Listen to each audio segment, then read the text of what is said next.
Well, now let's have a look at some of the diphthongs and see how to make them, and see at any rate how I go about teaching them to learners. I always do diphthongs after having done the monophthongs, and the reason why will become apparent right now. So we've covered these. When I point to any of them, students can more or less get them, maybe not totally accurately, but more or less get them. And even if they forget them, they'll be reminded by those around them. So I point at this one, and they say eh, or something close. And I point at that one, and they say I, or something close. We may have to negotiate a bit before they get there, but anyway, we've now got eh and I in circulation. So what I might do then is I take this one off the chart, so to speak, in my fingers, and I say, now what's that? And they say, eh. I say, yeah, good, okay. And I give it to a student. I call a student up and I say, here, take this one, this is yours. What is it? And he says, eh. So I give it to him. All right, so right here, you've just got to imagine, here's a student holding eh, like in his hands, right? I say, what's your sound? Eh. Okay, good. And then I take this one, right? And I give it to that student there, say, come up, take this one, here you are, hold it. Yeah, and he's holding it there. Can you see him? Right, there's a student holding this sound. What's the sound? I. All right, everyone, what's that sound? Eh. What's that sound? I. Yeah, okay. Could you say that one? Eh. Could you say that one? I. Right.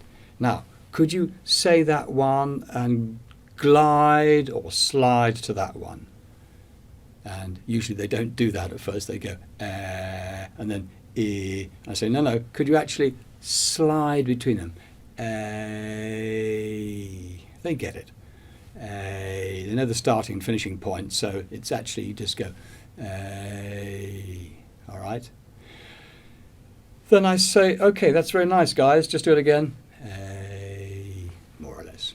Then I say, okay, now could you do a lot of that one and just a little bit of that, please, to the class?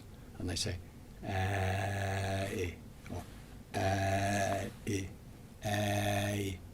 and I say, okay, that's good. Could you do just a little bit of that one and a lot of that one?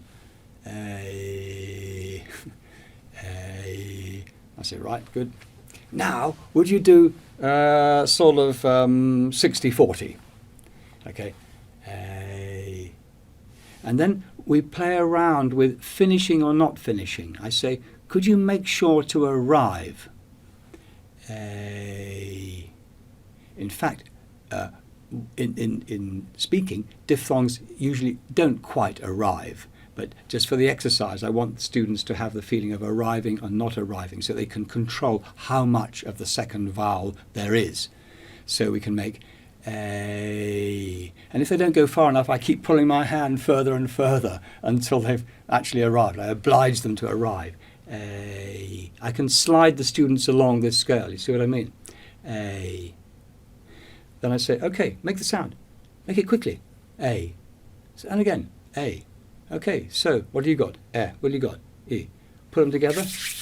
What have we got? A. Okay, take it, put it on the chart. So students carrying the sound. A. What is it? A. Where are you going to put it? And he starts to put it there and there, and the other students say, no, no, no, no, put it over there, put it there. So anyway, they get it there in the end. And then we can point to that, and we can say, what's that sound? And they all say, A. And then, having got that, of course, it's then a very quick matter. We can get free of charge all of the other diphthongs. So I can point at that, and they say, after a bit of negotiation anyway. I can point at that, and they say, oh. And then I go, and they say, oh. I say, quickly, oh. And I say, look at me, make it like this. And they kind of get it, more or less. And they say, oh. And I say, yeah, make it with surprise. Oh. O. And say, yep, that's that one there. And what's this one? Yep, it's A. And what's this one? Yep, it's O.